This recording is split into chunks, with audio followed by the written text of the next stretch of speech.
हर दम हर कदम के शाज़लियान जिंदाबाद।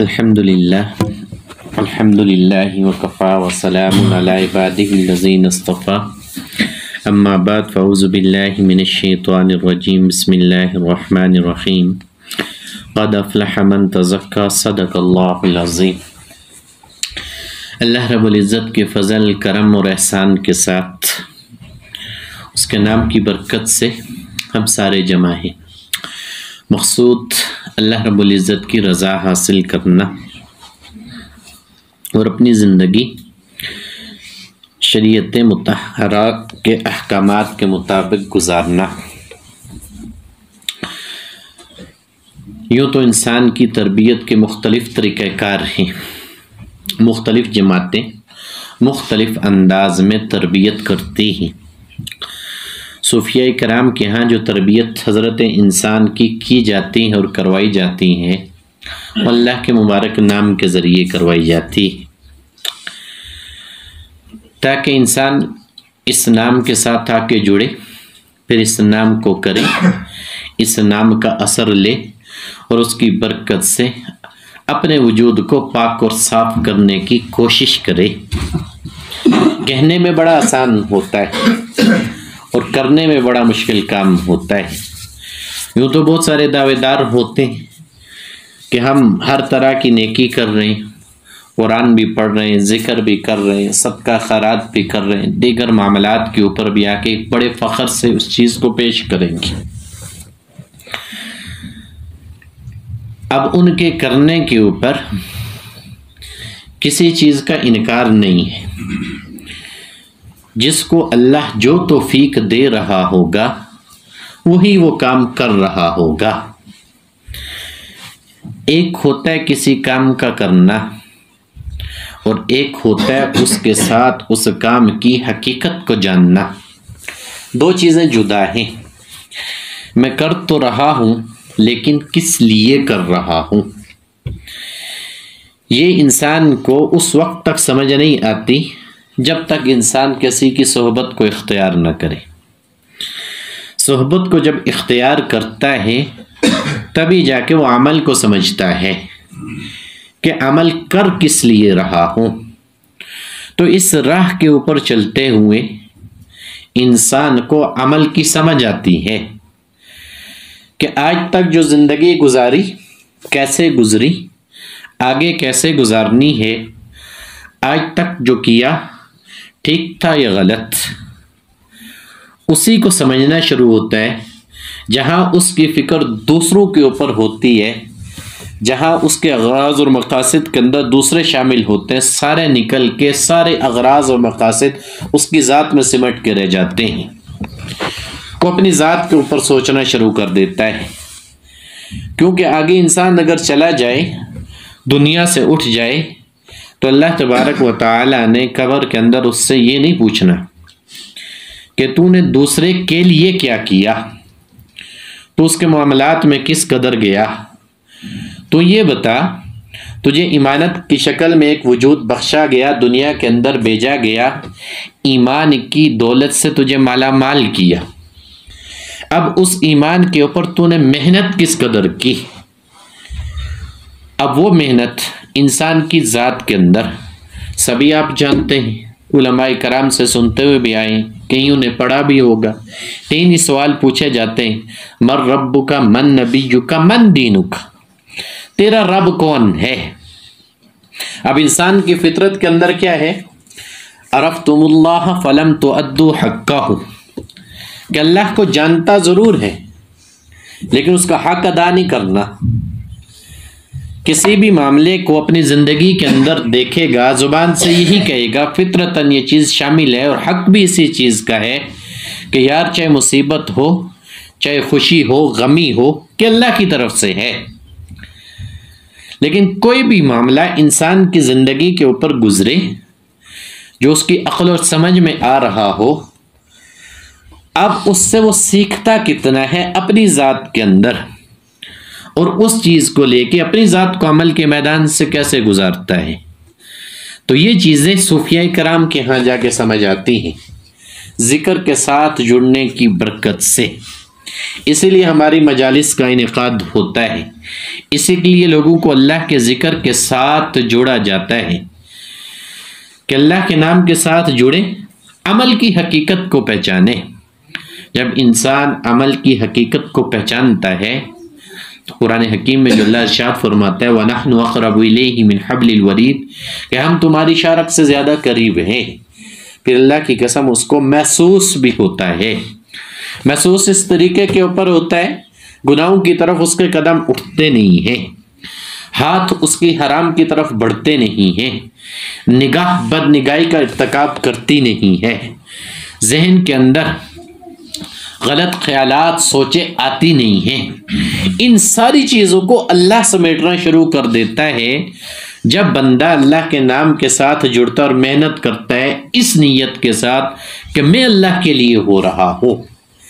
जब ये नीयत इंसान की पैदा हो जाती है तो अल्लाह कहता है जब तू मेरे लिए हो रहा है मैं तुझको समझाता हूँ, मैं तुझको सिखलाता हूँ, मैं तुझको बतलाता हूँ कि तूने मेरे लिए होना कैसे है। तो अजीज साथी याद रखिएगा, जब बंदा अल्लाह के लिए होना शुरू हो जाता है तो अपने अमल से बेपरवाह हो जाता है। बेपरवाही से मतलब क्या? ये नहीं कि नमाजें तर्क कर देता है, ये नहीं कि कुरान हकीम की तलावत नहीं करता, ये नहीं कि नेकियां करना छोड़ देता है। इन सब चीज़ों के अंदर वो बढ़ जाता है, लेकिन अमल के ऊपर जो उसने तलब करना होता है उसको तलब करना छोड़ देता है। वरना इंसान छोटा सा अमल कर ले उसके ऊपर तलबगार ज्यादा का होता है। अब यहाँ इसलिए कि उसको एक तो अमल की समझ आना शुरू हो जाती है, अमल की हकीकत खुलना शुरू हो जाती है अपनी ज़ात के ऊपर गौर व फिक्र करने की वजह से, और अल्लाह के नाम की तासीर बनना शुरू हो जाती है। अब ये उसी के ऊपर होगी जो करेगा, ये वही समझेगा जो इसको नाम को लेगा, जो करेगा ना जो उस नाम को कभी समझ नहीं सकता। महज इसी हद तक होगा, नमाज पढ़ रहा हूँ, आया नमाज की वो हकीकत वो कैफियत मौजूद है या नहीं है। नमाज तो पढ़ रहा है लेकिन सीने में बुग़्ज़ रख के, कीना रख के, हसद रख के, हराम खा के, दूसरों के हुकूक अदा न करके, और बहुत सारे ऐसे हुकूक जो तेरे ज़िम्मे वाजिब हैं उनके अंदर कमियां करके, जब इतनी कमियों कोताहियों के साथ तू रब्बुल आलमीन के सामने खड़ा हो रहा है, फिर भी वो तुझे तौफीक दे रहा है कि तेरी इस नमाज की वो कैफियत बन जाएगी जो तुझे बुराई से रोकेगी। इस तरीके के ऊपर रोकेगी कि जब हमारे हुजूर खड़ा होगा, ये पाक साफ होने का मतलब ये याद रखना, जाहिर के भी तेरे अयूब दूर होंगे और बातिन के अंदर जो सीने में दबा रख के रखा हुआ तूने उससे भी तुझे पाक और साफ किया जाएगा, उसको भी अंदर से धोया जाएगा। जब तू हमारे हुजूर खड़ा होगा तो उस वक्त फकत तेरा ख्याल हमारी तरफ होगा, हमारे अलावा तेरा ख्याल कहीं ना होगा। क्योंकि नमाज का खासा ना, इन्ना सलात तन्हा अनिल फहशाई वल मुनकर, कि नमाज बेहयाई और बुराई से रोकती है। अब उलमा कहते हैं कि पहली चीज़ ये है कि आप देखोगे एक नमाजी है उसके बावजूद बुराई वाले अमल करता है।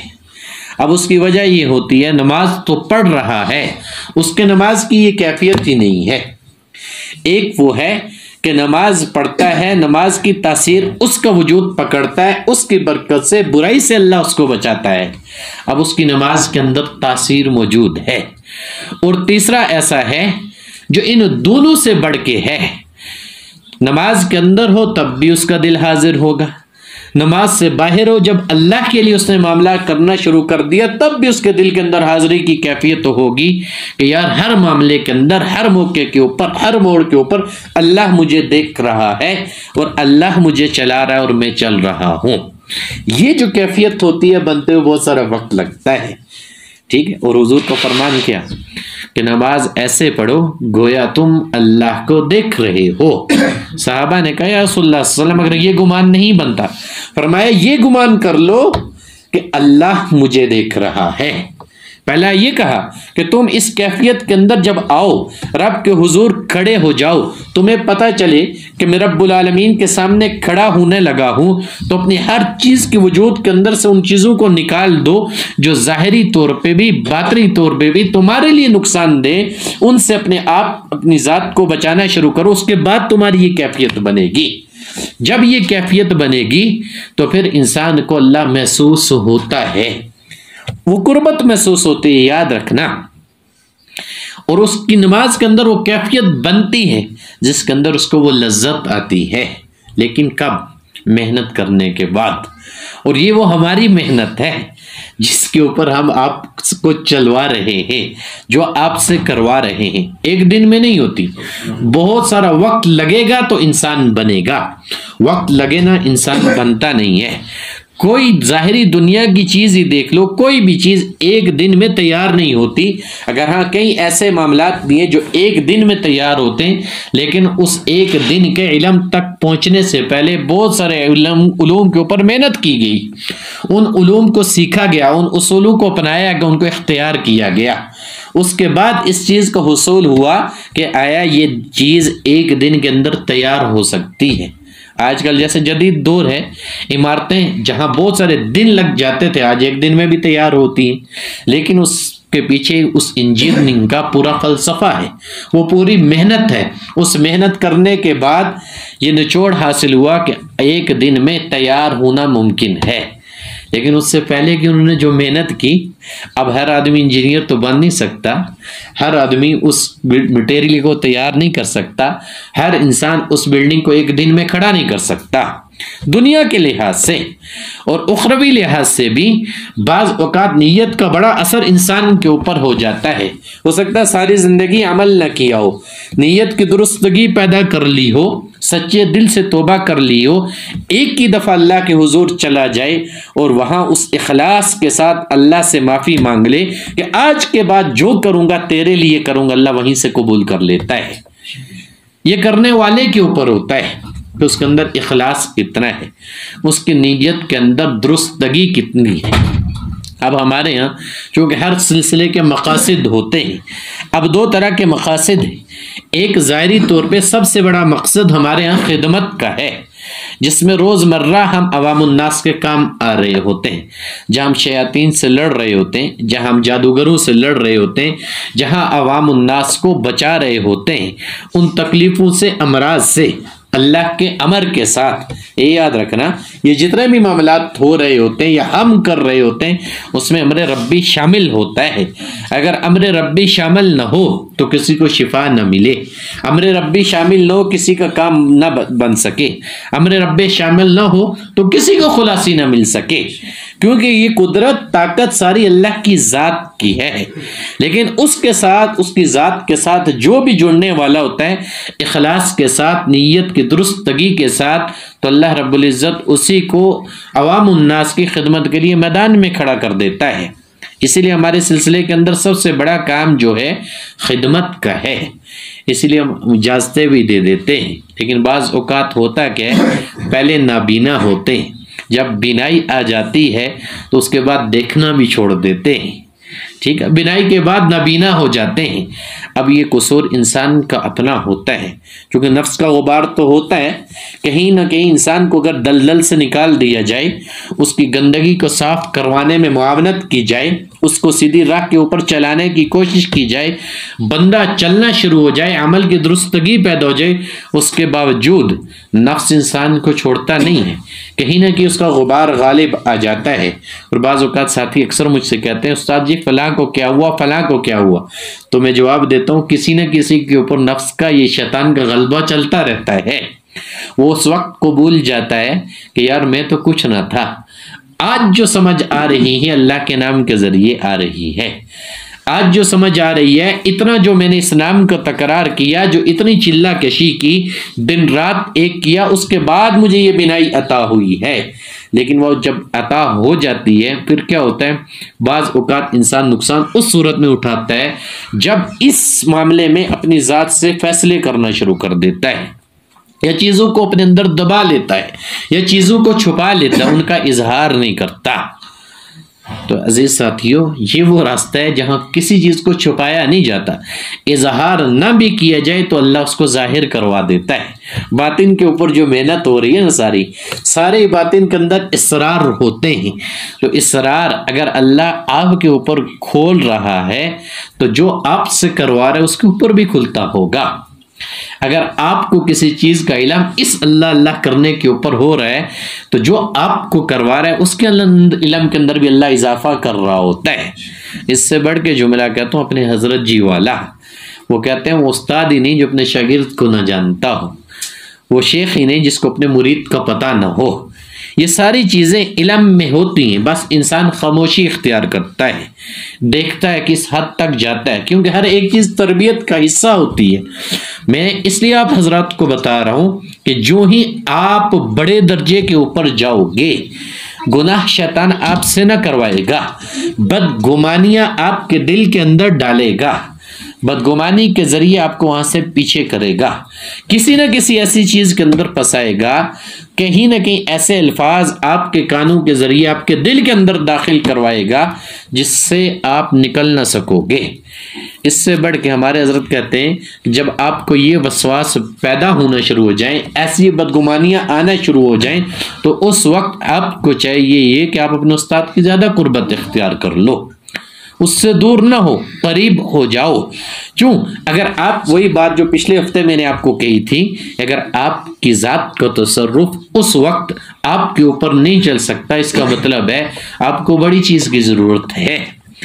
आज ये जो चीज पहुंची है, जो आपकी जुबान चल रही है, जो आपकी हिकमत काम कर रही है, तो वो उस्ताद की बरकत से ही हुआ था। जब तसर्रुफात में फंसोगे, उनसे ना हटोगे, तो उसका तरीका यही है कि उस्ताद की कुर्बत इख्तियार कर लो। वो कुर्बत इख्तियार करोगे जैसे आप कुछ न थे, उस्ताद की बरकत से कुछ न कुछ बन गए हो। जैसे आपको इल्म न था, उस्ताद की बरकत से अल्लाह ताला ने उस इल्म तक आपको पहुंचाना शुरू कर दिया है और उस राह में चलाना शुरू कर दिया है। इसी तरीके के ऊपर जब उस्ताद की कुर्बत में जाओगे, उन तसर्रुफात से भी अल्लाह आपको बचाना शुरू कर देगा। अब ये जो इस राह के उसूल हैं, उनके अंदर ये चीज़ें याद रखना। मैं बारहा आप हजरात को बतला चुका हूँ, जिन्नात से लड़ना कमाल नहीं है, जादू को काटना कमाल नहीं है। इसके अंदर अल्लाह की हिकमत बहुत बड़ी है। जो कर रहा है ये अल्लाह उससे बहुत बड़ा काम ले रहा है। बात वही शुरू वाली करूंगा कि जब कोई भी आप अमल कर रहे हो, उस अमल की हैसियत क्या है, जब तक उसकी हकीकत से आप आगाह नहीं होते हो, इस इल्म को आप हासिल कभी नहीं कर सकते हो। ये इल्म आपके ऊपर कभी खुल नहीं सकता है। और आप इतना सीखने के बावजूद भी ऐसे मामलात में जब आते हो, जब इंसान किसी के ऊपर मेहनत कर दे और उसकी ऐसी हरकत देखे, फिर दुख होता है।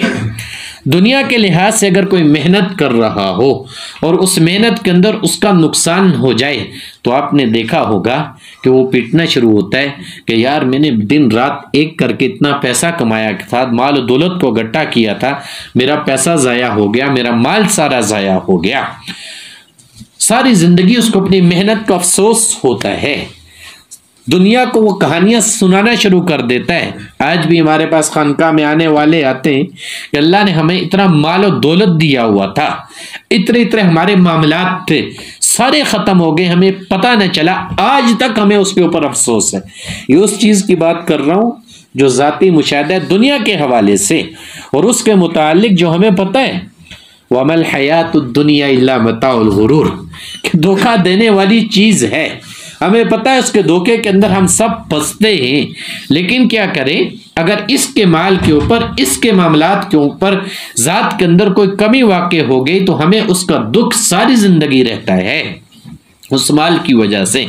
तो याद रखना, जो ईमान के ऊपर मेहनत करवाने वाले होते हैं ना, उनका माल अल्लाह का नाम होता है, उनका माल यही होता है जो हुजूर अलैहिस्सलाम दे के गए हैं। उसके अंदर जब कोई कमी कोताही करता है, पीछे हटता है, फिर दुख जरूर होता है। उसमें नुकसान उस्ताद का नहीं होता, उसमें नुकसान शेख का नहीं होता, उसमें नुकसान शागिर्द का होता है। वो इसलिए ठीक है, साहिब कमाल वो बन गया है, बहुत सारी चीज़ों का हुसूल उसको हो गया है, लेकिन ये याद रखना, ये वो ताकत है अगर पीछे से बरकरार रहेगी तभी तुम्हारी ताकत आगे काम कर पाएगी। अगर पीछे से वो तुम्हारी ताकत बरकरार न रहेगी तो आगे तुम्हारी ताकत भी काम न कर पाएगी। कितना खेल पाओगे? एक दिन, 2 दिन, हर आने वाले दिन आप मुश्किलात का शिकार होते जाओगे, जितने बदगुमान होते जाओगे। और बदगुमानी ही इंसान को गुमराही वाले रास्ते के ऊपर डालती है। क्योंकि शुरू दिन से आपके ऊपर किसी ने ऐसे मेहनत ना की, अगर करनी होती तो वो पहले ही आपको ले जाता, पहले ही आपको चला देता, पहले ही आपके ऊपर आपकी तवज्जो रख लेता। लेकिन होता क्या है, जब इंसान बन जाता है, चल जाता है, उसकी कैफियत दूसरे के ऊपर जाना शुरू होती है। अब दूसरों को भी पता होता है हाँ इसके पास कुछ ना कुछ तो ऐसा मौजूद है, इसको कुछ ना कुछ मिल चुका है इसकी मेहनत के ऊपर। उसी के बाद फिर अगला मामला शुरू होता है। ऐसे अल्फाज दूसरों की जुबानों के ऊपर लाए जाते हैं, ऐसी बातें आपको बतलाई जाती हैं कि आप सुन के खुद ताज्जुब में पड़ जाते हो। वरना पिछले तो जो अल्लाह वाले थे, किसी अजीब बात को भी देख के ताज्जुब में पड़ते थे अल्लाह की वजह से। आज तो हम अपनी इतनी मेहनत करके भी उस मेहनत के ऊपर यकीन की सिफत पैदा नहीं होती, तो कमजोरी अपनी होती है, नफ्स की होती है, ये शैतानी तसर्रुफात की होती है जिसमें आके फंसते हैं। वरना तो पहले तो अल्लाह वाले ऐसे होते थे, दुनिया के मामलात देखते थे, उसी के ऊपर ताज्जुब करना शुरू कर देते थे, उसी से अपनी तरबियत अखज़ करना शुरू कर देते थे। हज़रत हसन बसरी रहमतुल्लाह अलैह की मिसाल दूं, शेख फरमाने लगे, खानकाह में जिक्र करवा के निकला, जब बाहर निकला रात का वक्त था तो एक लड़के को देखा चिराग हाथ में उठाया हुआ है, और मैंने उससे कहा, सवाल किया मेरे दिल में, इससे सवाल तो करूं कि भाई इसकी रोशनी कहाँ से आई है। अब उसने फौरन ही चिराग को बुझा दिया। मुझे कहने लगा, हसन बसरी, जहां से इसकी रोशनी आई वहीं चली गई है। सबक है इस चीज के अंदर कि जो तू देख रहा है कुछ भी नहीं है, आंखों का धोखा है। जाहिरी तौर पे इसकी रोशनी तुझे नजर आ रही है, लेकिन इसकी हकीकत वही जानता है जिसने इसको पैदा किया। मेरे हाथ में है, तुझे नजर आ रही है, तो इस सवाल का जवाब तुझे चाहिए। तुझे तो ये जलता हुआ नजर आ रहा है चिराग, मैंने इसको बुझा दिया, अब जहां से आई थी वहां से चली गई है। अब इस राज को हासिल करना चाहता है तो उसी राह के ऊपर तो चल रहा है, तो वही मेहनत तो कर रहा है। इस चलते हुए मेहनत करते हुए इस राज को तो पा लेगा। होता है ना, जितनी इंसान को कुर्बत होती है, अल्लाह की राह में हो, बड़ी चीजों का मुशाहिदा कर रहा हो, तो तलब यही पैदा होती है, अल्लाह तूने ये दिखाया, इससे आगे वाला भी दिखा दे। अल्लाह इस चीज का मुशाहिदा करवाए, अल्लाह उस चीज का भी मुशाहिदा करवा दे। मेरा दिल तेरे नाम के साथ बड़ा लगना शुरू हो गया है, मुझे बड़ा मजा आना शुरू हो गया है। मैं जी तहज्जुद गुजार बना हूं जी, मैं कुरान पाक की तिलावत बहुत ज्यादा कर रहा हूं जी, मैं पूरी पूरी रात नवाफिल अदा करता हूं जी। सारी चीजें अपनी जगह पे की कैसे, आज इससे पहले तो ना की थी। एक रात में भी पूरा कुरान बैठ के पढ़ लिया। कैसे पढ़ा? किसी की बरकत से तो पढ़ा, इस सिलसिले की सारी बरकत से। तो सिलसिला बदगुमानी नहीं सिखाता इंसान को, याद रखना, इससे बचाता है। बदगुमान इंसान खुद होता है और वही उसके ऊपर मुसल्लत होती है जो उसकी जात को निकलने नहीं दे रही होती, उसकी जात में से नहीं निकलने रही होती। मैंने बारहा आपको क्या बताया, हमारे यहाँ जो मेहनत है उसके अंदर जंग हमारी अपनी जात के साथ है। तो फरमाने लगे, उस लड़के की इस बात ने मुझे ताज्जुब में डाल दिया और मुझे सीखने का मौका मिल गया। और वो तवज्जुहात तो अल्लाह ने कई मरतबा अपनी जात की तरफ मेरी करवाई हुई थी, लेकिन मैं दंग रह गया कि जब एक बच्चे ने मुझे ये बात सिखाई। फरमाया, एक तो ऐसे ही जा रहा हूं, बारिश हो रही है, एक बच्ची सामने आ गई। अब वो बच्ची उस कीचड़ के अंदर फिसलने लगी। मैंने उससे कहा, बेटा जरा संभल के चलना, कीचड़ है, तू फिसल ना जाना, तेरे वजूद का कोई हिस्सा टूट सकता है। अब वो बच्ची संभली, खड़ी हो गई, मुझे देख के कहने लगी, हसन बसरी कोई मसला नहीं, इस कीचड़ के अंदर अगर मैं फिसली तो मेरे वजूद का कोई ना कोई हिस्सा टूट जाएगा, अल्लाह उसको फिर जोड़ देगा। याद रख, जिस मनसब पे अल्लाह ने तुझे फाइज किया है, अगर तू उससे फिसला तो उम्मत गुमराह हो जाएगी। बात समझना, बातिन की बात हो रही है, मार्फत का रास्ता है।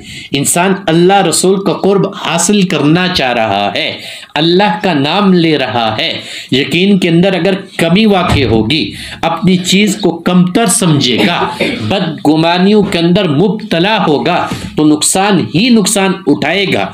आज तो आप ऐसे मामलात करके उस्ताद को दिखा रहे होते हो यार चेहरे के सामने लाके, ताकि हो सकता है दुनिया भर की ज्यादतियां उस्ताद ने आपके साथ कर डाली, तो आपकी बदगुमानियां आपके लिए नुकसानदेह हैं। मैंने आपको बारहा बताया ये जो हमारा मामला है ये आखिरत का सौदा है और बिन देखे सौदा है। यहाँ दूसरा दूसरे की नीयत को नहीं जान सकता, लेकिन जहाँ तरबियत का मामला हो, जहाँ अल्लाह रसूल के लिए बनाना हो, जहाँ अल्लाह रसूल की राह में चलाना हो, तो वहाँ जो चलवाने वाला होता है, जहाँ करवाने वाला होता है, अगर आपके ऊपर उसके राज और आश्कार खुल रहे होते हैं, तो जो चलवा रहा होता है, करवा रहा होता है, उसके ऊपर आपसे बढ़ के खुल रहे होते हैं। इसलिए कि वो अपने नफ्स से निकल के दूसरों को नफ्स को बनाना चाह रहा होता है, इसलिए कि वो अपने दिल से निकाल के दूसरे के दिल में डालना चाह रहा होता है। बड़ी बात कर रहा हूं, समझने वाले समझ रहे होंगे। यह इंसान खुद नहीं बनता, बनाया जाता है, और बनता किसी सबब किसी जरिए के है। तो हसन बसरी रहमतुल्लाह अलैह फरमाने लगे, मैं उस बच्ची की बात सुन के दंग रह गया। अब फौरन मेरी फिक्र अल्लाह की ज़ात की तरफ गई। मैंने हाथ उठा लिए, या अल्लाह तूने जो मुझे दिया है इसके ऊपर मुझे कायम रखी, मुझे इस्तकामत नसीब फरमाई, ताकि मुझसे ये नेमत छीन न जाए। जो चीज़ मुझे हासिल हो चुकी, जो तूने मुझे दे दिया है, कहीं इस नेमत से तू मुझे महरूम न कर दे। फरमाने लगे, एक और शख्स था, मेरी मजलिस में आता जाता था, मेरा उससे बड़ा ताल्लुक था, बड़ा खूबसूरत नौजवान था, लेकिन उसका राज मेरे ऊपर आश्कार हो गया। राज ये आश्कार हुआ, मुझे पता चला वो मर्द नहीं खुंसा है, वो मर्द नहीं खुंसा है। अब उसको भी पता चल गया कि शेख के ऊपर मेरा राज जाहिर हो गया। मेरे पास आया, मुझे आके कहने लगा, हसन बसरी याद रख, अल्लाह ने मेरा राज तेरे ऊपर जाहिर कर दिया है, तू मेरे राज को छुपा ले, मेरे ऐब के ऊपर पर्दा डाल दे, कल अल्लाह तेरे कई उयूब के ऊपर पर्दा डाल देगा। हुजूर ने क्या फरमाया कि जिसने किसी के ऐब के ऊपर पर्दा डाला तो क़यामत वाले दिन अल्लाह उसके ऐब के ऊपर पर्दा डालेगा। और आज हम कैसे मुसलमान हैं, हमें किसी की बात मिले तो सही, किसी बात का हमें पता तो चले कि ना चाहते हुए भी हम सारी दुनिया में ऐलान करते फिरते हैं, अच्छा यार तू मेरे करीब आ जा, तुझे बताता हूं। अब दूसरा दूसरे के जहन के अंदर शर का बीज बोएगा, दूसरा दूसरे को अपनी तरफ मुखातब करके अपनी हमदर्दियां दिखा के उसको बतलाएगा, और वो बेचारा भी नफ्स में चलने वाला होगा, उसी की बात के अंदर आके फंसेगा और अपनी जात का नुकसान पैदा करवाएगा, और वही बोझ की कैफियत अपने दिल में खड़ा लेके खड़ा होगा, फिर कहेगा अल्लाहु अकबर, अल्लाह में सबका बोझ लेके तेरे सामने हाजिर हुआ हो। अब बताओ, इसीलिए तो हुजूर ने फरमाया बहुत सारे ऐसे नमाजी भी हैं जिनकी नमाजें उनके मुंह के ऊपर मारी जाती हैं। बहुत सारे सदका देने वाले ऐसे हैं जो रियाकारी की वजह से देते हैं, बहुत सारे नेकियां करने वाले ऐसे हैं जो रियाकारी की वजह से करते हैं। जब आपने मामला अल्लाह की जात के लिए करना होगा तो आपने अपनी जात में भी अल्लाह के लिए होना होगा, तभी जाके ये जो अल्लाह अल्लाह कर रहे हो इसका हुसूल होगा। तो फरमाने लगे, उस शख्स ने मुझे ये कहा कि अगर मेरा ऐब तेरे ऊपर जाहिर हो गया, इसके ऊपर पर्दा डाल ले, तो पर्दा डाल लेगा तो याद रखें क़यामत वाले दिन अल्लाह तेरे ऐबों के ऊपर पर्दा डालेगा। उनको ताज्जुब इस बात के ऊपर हुआ था, और हमें ताज्जुब इस बात के ऊपर होता है कि यार इतनी सारी चीज़ों को जान के, इतनी सारी चीज़ों को सीख के, इतनी सारी मालूमात को हासिल करके, इतने सारे मुशाहिदात करके, फिर भी शैतान के चुंगल में फंसना है, फिर भी अपने आप को फंसाना है, फिर भी यकीन की कैफियत और सिफत अपने ऊपर नहीं लानी, शक में ही ज़िंदगी गुजारनी है, तो फिर सारी ज़िंदगी गुजार दो इस राह के ऊपर, कामयाब कभी ना हो पाओगी। सारी मेहनत करते रहो दिन रात, यकीन की सिफत कैफियत वजूद के अंदर नहीं आती तो इसमें कभी भी कमाल को हासिल ना कर पाओगे। खुद अपनी अगर यह हालत होगी, यहाँ तो अल्लाह किसी को भी उसकी ज़ात के लिए नहीं दूसरों के लिए बनाता है। जो खुद ना बनेगा दूसरों को खाक बनाएगा, जो खुद उसूलों के ऊपर ना चलेगा दूसरों को खाक उसूलों के ऊपर चलाएगा, जो खुद ना समझना चाहेगा वो दूसरों को क्या समझाएगा। हाँ, नफ्स की खुशनुदी जरूर होगी, वही आम लोगों की तरह वही बातें करेगा, नुफूस का गलबा आएगा, जहां उसका कलाम भी शर का बायस बनेगा, जिसके ऊपर वो बड़ा फख्र महसूस कर रहा होगा। आज मैंने 10 लोगों के सामने ऐसी बात की, मेरी बात का कोई जवाब न दे सका। ऐसा होता है नहीं होता माशरे के अंदर। वो होती 2 वक्त की खुशी है। तेरी बात करने के ऊपर नतीजा क्या अखज हुआ? तूने वो बात अपने नफ्स की खुशनुदी के लिए की, थोड़ा ही वो बात तूने अल्लाह की ज़ात के लिए की। अल्लाह की ज़ात के लिए उसी वक्त इंसान करता जब खुद अल्लाह की ज़ात के लिए होता है। जो खुद अल्लाह की ज़ात के लिए होता नहीं है ना, तो उसको पता ही नहीं होता वो कलाम क्या कर रहा है, उसको पता ही नहीं होता वो मामलात क्या कर रहा है। बस ये सूफिया कराम जिस राह के ऊपर मेहनत करवाते हैं, इस राह के ऊपर आके पता चलता है कि अल्लाह के लिए मामला करना क्या होता है। इसलिए जिक्र का रगड़ा है ना, इतनी जो चिल्ला कशी करवाई जाती है, दिन रात एक करवाया जाता है, इसीलिए कि ज़ात को समझने की मेहनत है। जो आगे बढ़ोगे, मैंने आपको पहले कहा, शैतान आपको गुनाह की तरफ ना लेके जाएगा, वहां से अल्लाह आपकी हिफाजत फरमाएगा। अब आपकी ज़ात को अल्लाह के ऊपर खोलेगा जब, तो आपकी ज़ात के शुरूर ऊपर उठेंगे, वो आपको घेरेंगे, वो आके आपको तंग करेंगे, वो ख्यालात दिल के अंदर वसवास की शक्ल में आएंगे, जिसमें अगर इंसान फंस गया तो वो इंसान कभी नहीं निकल सकता।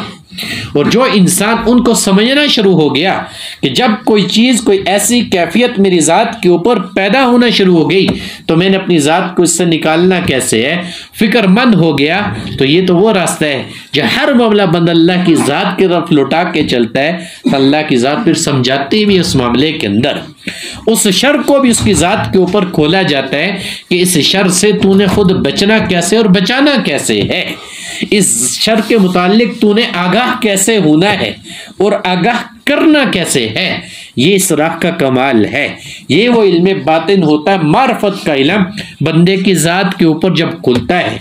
और याद रखना, उससे जब ये खुलना शुरू होता है, कमाल ये होता है कि इंसान सबसे पहले शुरूर से आगाह होना शुरू होता है, उन शुरूर से जिनको इंसान कभी सामने नहीं लाना चाह रहा होता, उन शुरूर से कभी किसी के सामने उनका इजहार करना नहीं चाह रहा होता, उन शुरूर से जो कहता है बस ये पर्दे के अंदर चले जाएं, ये दफन हो जाएं, कल क़यामत वाले दिन अल्लाह मुझे खड़ा भी करे, मुझसे इसके मुतालिक पूछा ना जाए तूने ये किया था।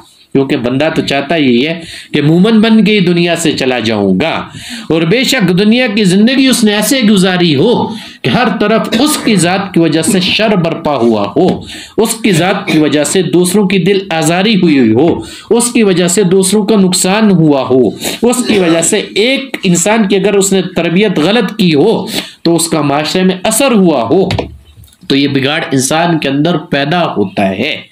और हमारे यहाँ याद रखना, चलते हुए अल्लाह के नाम के साथ ये चीज़ें इंसान के ऊपर जाहिर होती हैं, खुलती हैं। मैंने पहले भी आपको वाक़या सुनाया है सहाबा का। तो हुज़ूर अलैहिस्सलाम ने फरमाया, आने वाला सहाबी आ रहा है, जूते बगल में पकड़े हुए, सो हुज़ूर फरमा रहे आने वाला जन्नती शख्स है। अब हुज़ूर किसी भी सहाबी के मुताल्लिक ये कह दें तो वो इसके ऊपर बड़ा मान और फख्र किया करते थे। उनको पता था कि जो हुजूर ने कहना है अल्लाह ने वही करना है, जो हुजूर ने कह दिया वही हो गया।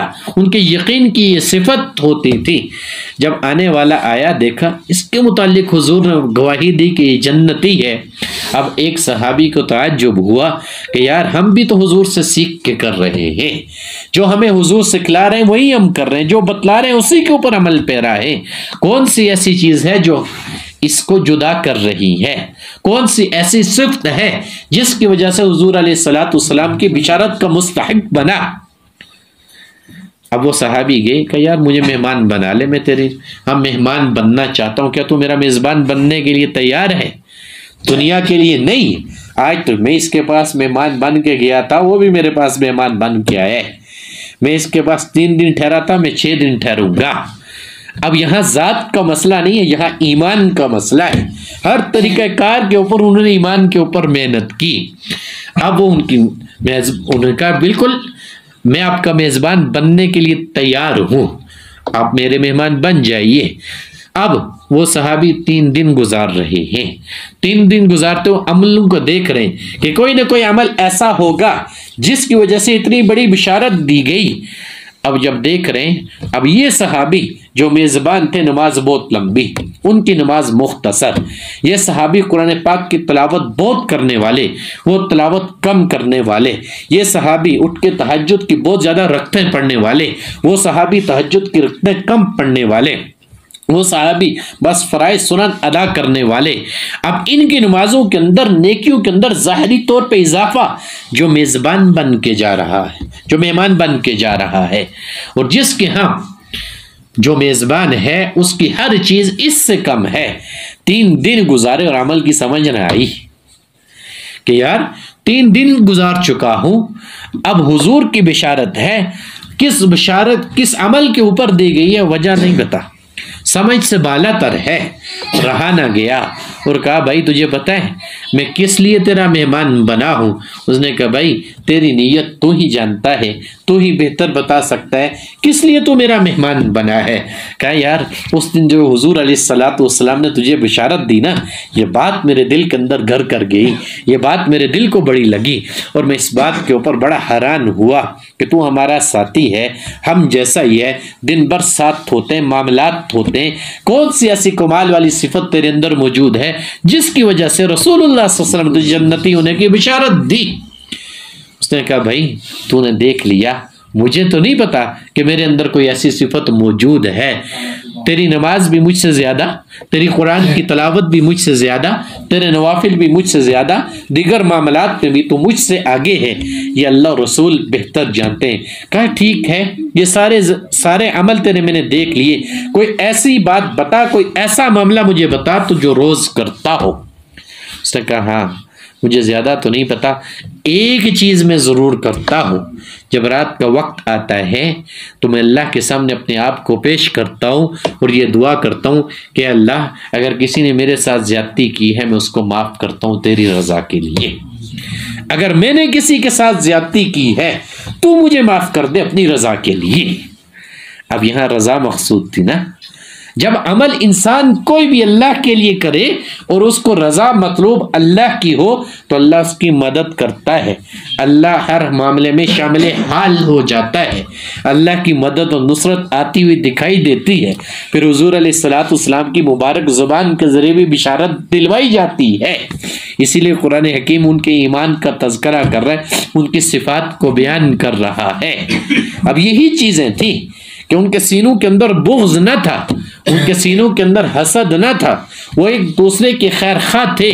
बतौर इंसान कमज़ोरियाँ हुई, लेकिन अक्सरियत बड़े बड़े मुफस्सिरीन को, मुहद्दिसीन को मैंने पढ़ा है जिन्होंने लिखा है कि हुजूर की ये ऐसी जमात थी कि जिसको अल्लाह ने तौबा की तौफीक दी कि दुनिया से जब गए तो अपने आप को अल्लाह से माफ करवा के गए कि उनको जो निस्बत हासिल थी ज़ाहिरी तौर पे हुजूर अलैहिस्सलातु वस्सलाम की वजूद मुबारक की, वो किसी और को उस तरीके के ऊपर हासिल ना है।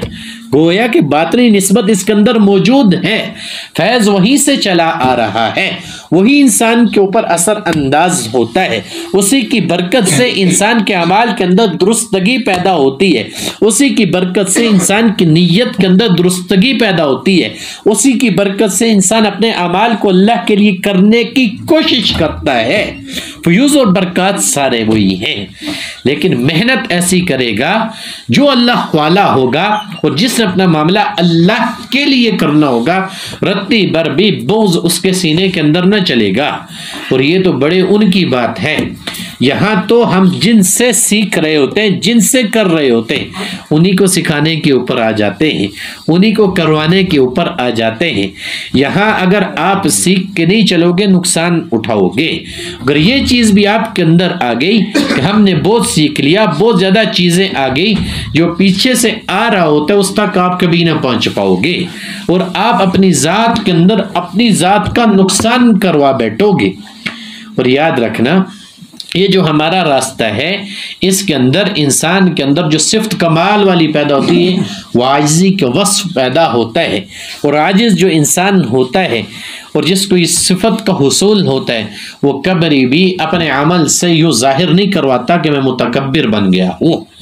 अब उस्ताद क्या नतीजा अखज़ करेगा कि इतनी मेहनत की, इतना करवाया, इतना सिखलाया, इतना समझाया उस सीखने के बाद भी अब ये जो मुझे अपना मामला दिखा रहा है, इसका मतलब है उस इज्ज के बजाय इसके अंदर किब्र पैदा हो रहा है।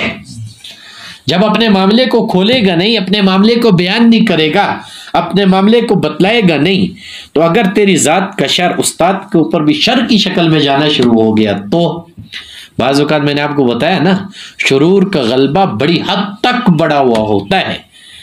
बाज़ औक़ात इंसान को अपनी लपेट में ले लेता है और उसको समझ ही नहीं आती मैं क्या बात कर रहा हूँ, मैं किस चीज़ को बयान कर रहा हूँ। और बाज़ का शर इंतहाई ख़तरनाक होता है। जाहिर अमल करने वाला होगा, जाहिर की सारी दुरुस्तगी मौजूद होगी, और यहाँ तो आपका सबसे बड़ा दुश्मन नफ्स भी है। क्यों? आप नफ्स की मुखालफत में अमल कर रहे हो, आप नफ्स को पाक और साफ करना चाह रहे हो, और शैतान से जंग है ही है।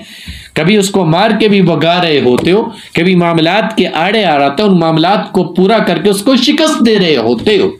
इतनी लड़ाइयां आप अपनी जात में कर रहे होते हो, इतनी मेहनत करने के बावजूद या तो नफ्स का तसर्रुफ चलता है, ये शैतान के चुंगल में इंसान फंसता है। अब इन दोनों से अपने आप को बचाना होता है, फिर राहे तरीकत के अंदर इंसान मार्फत को उसूल करता है, वरना सारी जिंदगी नहीं होती खाम ख्याली के अंदर ही जीता है। जीता रहे, ठीक है, जो कर रहे हो सवाब इसके ऊपर जरूर मिलेगा। अल्लाह का नाम है ना, बरकतों वाला है, और वो सवाब से खाली रहता नहीं है, जो करेगा उसको मिलेगा। लेकिन जहां यो मकसूद है, उस मकसूद और मतलूब तक इंसान कभी ना पहुंच पाएगा। अगर ये कमजोरियां उसके अंदर पैदा होंगी तो इल्म का हुसूल इस राह में जब इंसान को होता है तो उसके अंदर आजिज़ी की सिफ़त और कैफियत पैदा होती है। और याद रखना, छोटा जो होता है बड़े के सामने वैसे भी आजिज होता है। इल्म की राह के अंदर वो एहसान मंद होता है। इसने मेरे साथ नेकी की, इसने मेरे साथ खैरखाई की, मैं तो इस काबिल न था, मैं कहाँ कर सकता था, मैं कहाँ इस चीज को जान सकता था। अब ये अल्लाह की तरफ से सारा निजाम होता है, इसलिए हमारी राह के अंदर अदब व आदाब का ज़्यादा ख्याल रखा जाता और रखवाया जाता है। मैंने बारहा आपको ये चीज बतलाई है, यहाँ हर मकाम मकाम अदब होता है, और जो मुअद्दिब होता है उसी को इल्म दिया जाता है, और जो मुअद्दिब न होगा कभी इल्म को सीख न पाएगा। इसलिए कहा जाता है ना, बा अदब बा नसीब, बे अदब बे मुराद। अब इस राह के ऊपर चलते हुए इंसान अदब को सीखता है। अदब जाहिर का भी होता है, बातिन का भी होता है। ये जो इतने जुमले आपको बाज औकात आपकी नफ्स की मुखालफत में कहे जाते हैं, वो इसीलिए कहे जाते हैं ताकि आप जात के अंदर मुअद्दब बनो। यहां आपका अमल किसी को दिखलाने के लिए बाकी न बचेगा, यहां आपकी वजह से दूसरे को आपका शर न पहुंचेगा जब आप अपनी जात को अल्लाह के लिए करोगे। मैंने बारहा आपको यही चीज बतलाई है कि यहाँ आप खुद न करोगे, करवाए जाओगे, यहाँ खुद न चलोगे, चलवाए जाओगे, यहाँ समझोगे ना, समझाए जाओगे। इस जिक्र के अंदर वो खासा मौजूद है। लेकिन क्या होता है, इतना करने के बावजूद भी नफ्स का गलबा अपनी जात के ऊपर गालिब कर लेते हैं। इतना करने के बावजूद भी शैतान के चुंगल में फंस जाते हैं, जैसे हम उसको पहचानते नहीं, हमें पता नहीं चला जी, हमारे ने ये वजीफा किया, लोड ज्यादा आ गया था, हम इसको समझ न सके जी।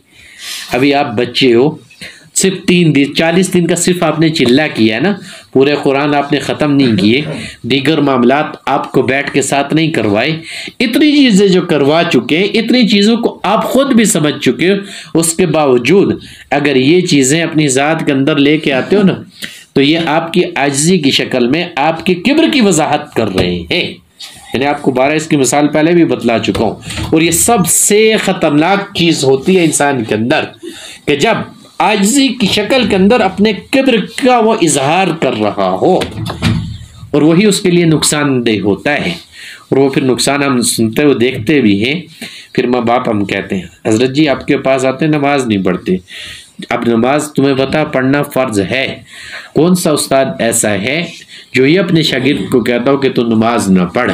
हम तो कहते हैं जब इस राह में आ चुका है तो फ़राइज़ तो हर सूरत में तूने अदा करने, तू छोड़ेगा आम आदमी की बनिस्बत तू ज्यादा नुकसान उठाएगा।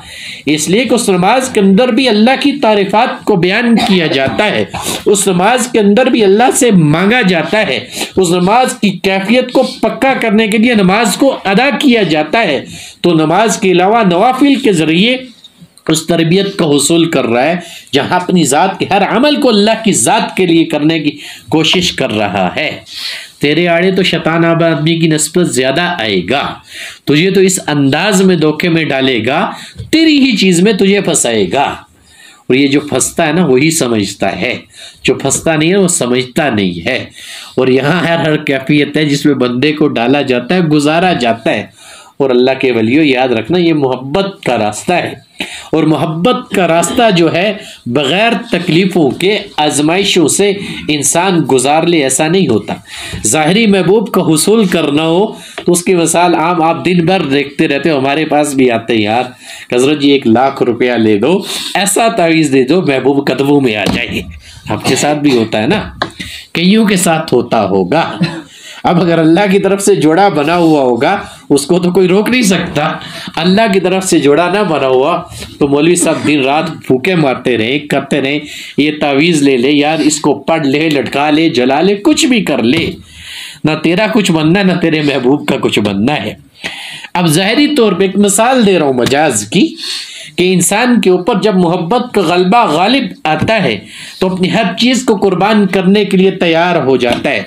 सारी ज़िंदगी ऐसा निकम्मा इंसान भी देखा जिसने माँ बाप की खिदमत न की होगी, उनके ऊपर भी 10-20 हज़ार ना लगाए होंगे। अगर मोहब्बत का मामला आ गया, उससे कहा ये तावीज़ 20 हज़ार का मिलेगा, वो कहेगा हज़रत जी मैं 30 हज़ार दूंगा। 20 थोड़े मांग रहे हो, मैं 30 दूंगा। अब क्या है, उस मोहब्बत का गलबा उसके ऊपर गालिब है, जिसकी वजह से अपने नफ्स को इस चीज़ से निकालना ही नहीं चाह रहा। वो ये समझ रहा है इसका मुझे हुसूल हो जाएगा तो जन्नत की हूर मुझे दुनिया के अंदर मिल जाएगी। उसको ये नहीं पता होता कि जब किसी चीज़ का हुसूल होता है तो बहुत सारी मुश्किलात कुछ पहले की होती है, कुछ बाद की होती हैं। फिर बाद की होती पता क्या है हज़रत जी, बड़ी मोहब्बत थी हमारे दरमियान, बड़ा हमारा ताल्लुक अच्छा था, बहुत बड़ा जादू हो गया हमारे ऊपर, अब हमारे ताल्लुक ख़राब होना शुरू हो गए। वही मोहब्बत नफ़रत में बदलना शुरू हो जाती है। उसकी वजह क्या होती है, नफ्स के लिए कोई चीज़ की थी, और नफ्स क्या करता है जब किसी चीज़ को कर ले उसके ऊपर सैर हो जाए फिर उससे भी जान छुड़ाना शुरू कर देता है, उससे भी पीछे हटना शुरू हो जाता है। फिर बोल जाता है कि किसी की बेटी मेरे घर में आई है, किसी की बहन मेरे घर में आई है, मैंने इसको इज्जत देनी है। अब जो मामला अल्लाह के लिए कर रहा होगा, जिसने अल्लाह के लिए किया होगा, तो यकीन मानो उसके घर में आपको फितना फसाद कम ही नजर आया होगा। और जिसने अपने नफ्स के लिए लड़ झगड़ के मामला किया होगा, पहले भी फितने में था, अब भी फितने में बड़ा हुआ होगा। ये ज़ाहिरी मुशाहिदात बता रहा हूँ, ऐसे नहीं, कोई करामात नहीं है। जो दिन भर हम मामलात करते हैं, जो दिन भर हम मामलात देखते हैं, तो मोहब्बत का हुसूल चाहे जाहिर का हो चाहे बातिन का हो, मुश्किल के बाद ही होता है। मोहब्बत का हुसूल इम्तिहान के बाद ही होता है, और वो तो अल्लाह की मोहब्बत है, जिस मोहब्बत के लिए इंसान जब हासिल करना चाहे उसको दुनिया की हर मोहब्बत को कुर्बान करता है। जब तक दुनिया की हर मोहब्बत को उसकी मोहब्बत के ऊपर कुर्बान नहीं करता तो इंसान को उस मोहब्बत का हुसूल नहीं होता। ये वो हमारा रास्ता है, और अभी तो हमें तो उसको हुसूल ही न हुआ। अपने अंदाज से, किरदार से हम बतला रहे होते हैं, बड़े ही आजिज बन के। मैं अक्सर साथियों से कहता हूँ खुदारा हाथ ना चूमा करो, डर लगता है। इसलिए डर लगता है, आज तुम मोहब्बत दिखा रहे हो, आज तुम इखलास दिखा रहे हो, जब इसी चेहरे के ऊपर वो शक्ल बना के आते हो फिर इंसान को दुख होता है। कितनी मोहब्बत के साथ हमने भी चलाया था, तो आप हमारी मोहब्बत को भूल गए हो। उस वक्त आप हमें अपनी अकीदत दिखा रहे होते, हम हाथ चूमेंगे तभी सबसे ज़्यादा अकीदतमंद नज़र आएंगे, सबसे बड़े मोहब्बत वाले हम नज़र आएंगे। इस राह के अंदर जब इंसान ने सौदा कर लिया, याद रखना अब आगे का ही रास्ता है, पीछे का रास्ता नहीं है। तारिक बिन ज़ियाद ने जैसा किया था ना, अपनी फौज के साथ किश्तियाँ जला डाली थी कि अब अगर आगे लड़ोगे तो बचोगे, पीछे हटोगे तो मरोगे। तो याद रखना, यहाँ जिसने भी अल्लाह अल्लाह कर लिया, जिसके साथ मिलके कर लिया, अब उसी के साथ चलोगे तो बचोगे, उससे पीछे हटोगे तो मरोगे। अब कोई दूसरा रास्ता नहीं है। शुरू दिन से ही आपको बताते हुए आ रहे कि यहाँ आपका अमल अल्लाह की जात के लिए होगा, ना फकत अमल अल्लाह की जात के लिए होगा, आप भी अल्लाह के लिए हो जाओगे। जब अल्लाह के लिए इंसान होता है तो बीच में से उसका नफ्स, उसकी जात निकल जाती है, उससे वो बेपरवाह हो जाता है। और यहाँ सिखाया ये जाता है, बतलाया ये जाता है कि खुदारा जब इस राह के ऊपर आ चुके हो तो अपना अमल भी अल्लाह के लिए कर लो, तभी जाके इस रास्ते में कामयाबी का हुसूल होगा। अगर नहीं करते तो खाम ख्याली में जीते रहो, फिर नहीं आना था तो ना आओ, छोड़ दो। अब जो आगे बढ़ चुके उनके लिए पीछे का रास्ता नहीं है। तो अपनी आजिज़ी के अंदर अपने किब्र की वजाहत मत करो। अगर आपको कोई ज़ाहिरी तकलीफ दुख हो, अगर उस्ताद से हल करने का उसके सामने बयान करो, पेश करो, बातों को अंदर मत रखो। जितना रखोगे इतना फंसोगे, शैतान के चुंगल में भी, नफ्स के चुंगल में भी। और बाज़ औकात यही चीज़ें इंसान की गुमराही का सबब बनती हैं, यही चीज़ें इंसान को नुकसान पहुंचाती हैं, यही चीज़ें इंसान को सीधी राह से हटा देती हैं, यही चीज़ें जो उसने बरसों मेहनत की होगी उस मेहनत को ज़ाया करवा देती हैं। और ये मेहनत ज़ाया होते हुए हमने देखी है। अब हर चीज़ हर इंसान के करने की भी नहीं होती। मैं आपके ऊपर बहुत सारी चीज़ें खोलता हुआ आ रहा हूँ। बाज़ औक़ात आप देखते हो कि किसी के हाथ से कोई काम हो रहा है, आपके हाथ से नहीं हो रहा। उसकी वजह ये होती है, वो दर्जे के लिहाज से होता है कि इंसान का जो मकाम, जो दर्जा अल्लाह के यहाँ है, वो काम उसी से अल्लाह करवाता है और वही वो कर सकता है, उसके अलावा कोई दूसरा नहीं कर सकता। नफ्स की तलब होती है ना, हमारी राह के अंदर बहुत सारे इसरारी मामलात होते हैं। अब सारे वही करके वही अमल कर रहे होते हैं, लेकिन जैसे दूसरे के ऊपर वो नतीजा उसको मौसूल हो रहा होता है, हमें नहीं हो रहा, तो हम परेशान हो जाते हैं कि पता नहीं इसने किसी और चीज़ का जिक्र किया और मैंने किसी और चीज़ का जिक्र किया, इसको कोई ख़ास चीज़ मिली और मुझे उस ख़ास चीज़ तक पहुँचाया ना गया है, इसको बहुत ज़्यादा फैज़ मिल गया और मैं फैज़ से महरूम हो गया हूँ। भाई अल्लाह का नाम है, वो ले रहे हो, उसके जरिए सारी खैर पा रहे हो। इंसान अपनी ज़ात में मुनसफ नहीं हो सकता। वल्लाहि लज़ीम रब की ज़ात तो हर मामले में मुनसफ होती है इंसान के साथ, ये समझने वाली बात होती है। और जिस इंसान की समझ में ये चीज़ आ जाए वो कभी मार नहीं खाता, वो कभी बदगुमानी के अंदर नहीं पड़ता, कभी बेयकीनी की कैफियत उसके ऊपर गालिब नहीं होती। लेकिन जिसके अंदर ये चीज़ पैदा हो जाए कि इसने तो बहुत ज़्यादा कर लिया है, इसको बहुत ज़्यादा मिल गया है, मैं महरूम रह गया हूँ, तो याद रखना वो अभी नफ्स के चुंगल में फंसा हुआ है, अभी वो शैतान के तसरुफात में आया हुआ है, जिसकी वजह से इन चीज़ों को समझ ही नहीं पा रहा। और यहाँ जो जिक्रुल्लाह के साथ जुड़ने वाला होता है, इन्हीं चीज़ों को वो समझता है। ऐसा नहीं होगा कि आपको इसकी बरकत से इतनी करामात का हुसूल हो जाएगा कि आप उड़ना शुरू हो जाओगे और लोगों को दिखा के बतलाओगे कि मैंने इतना जिक्र किया, मेरा जिस्म इतनी लताफत हासिल कर चुका कि अल्लाह ने इसमें वो सलाहियत पैदा कर दी, मुझे उड़ने का तरीका आ गया। नहीं भाई, इसके उसूल कुछ और है। अल्लाह के यहाँ कबूल किए जाने वाला अमल ये है कि तेरा दिल कितना अल्लाह के लिए हुआ, तेरे दिल के अंदर अल्लाह रसूल की मोहब्बत कितनी आई, तेरे दिल ने तेरी ज़ात की हकीकत को कितना जाना और पहचाना। क्या इस चीज़ की तुझे समझ आई या ना आई? और इस चीज़ की जिस इंसान को समझ आई तो राह तरीकत में वो इंसान कभी मार नहीं खाता। और जब इस चीज़ की समझ आना शुरू होती है, शुरू वाली बात करूँगा, वो दूसरों से बेपरवाह हो जाता है, अपनी ज़ात की परवाह करना शुरू कर देता है, अपनी ज़ात की फ़िक्र करना शुरू हो जाता है।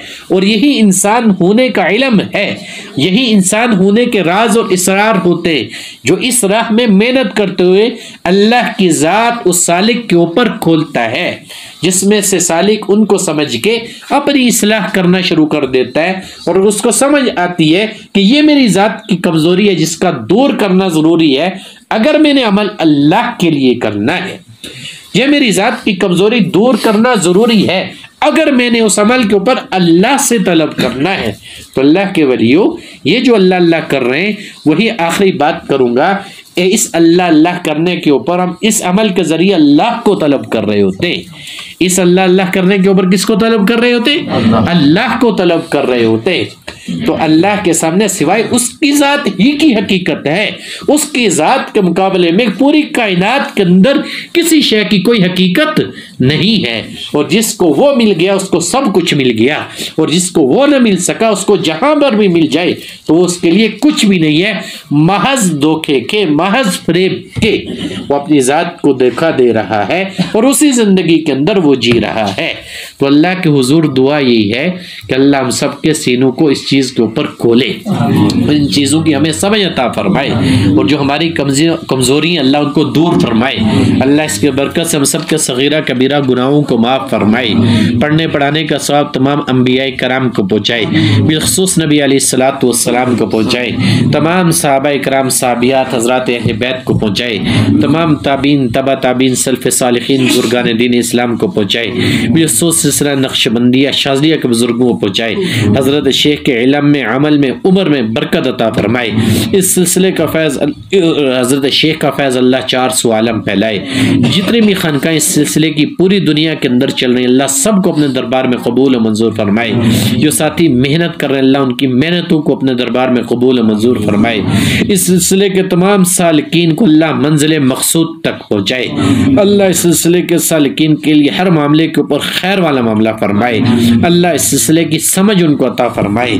अल्लाह इस सिलसिले के साथ चलने वाले सालिकीन को तमाम शुरूर से बचाए, तमाम खैरें उनको नसीब फरमाए। और जो अजीज़ व क़रीब दुनिया फ़ानी से रुखसत हो चुके हाज़रीन मजलिस के भी जितने अल्लाह सबकी मग़फ़रत फरमाए, जिनकी मग़फ़रत हो चुकी अल्लाह उनके दर्जात बुलंद फरमाए।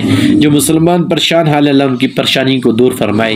जो बीमार है अल्लाह उनको शिफायाब फरमाए। जो मुश्किलात में अल्लाह उनकी मुश्किलात दूर फरमाए।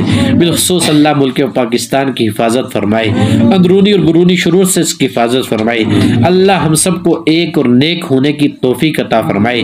अल्लाह इस राह तरीकत के रास्ते में हम सब की जितनी कमजोरी है अल्लाह तू हर कमजोरी से वाकिफ है, हम वाकिफ नहीं है, तो उस कमजोरी को दूर फरमा और हम सबको इखलास के साथ नीयत की दुरुस्तगी के साथ चलने की तौफीक अता फरमा।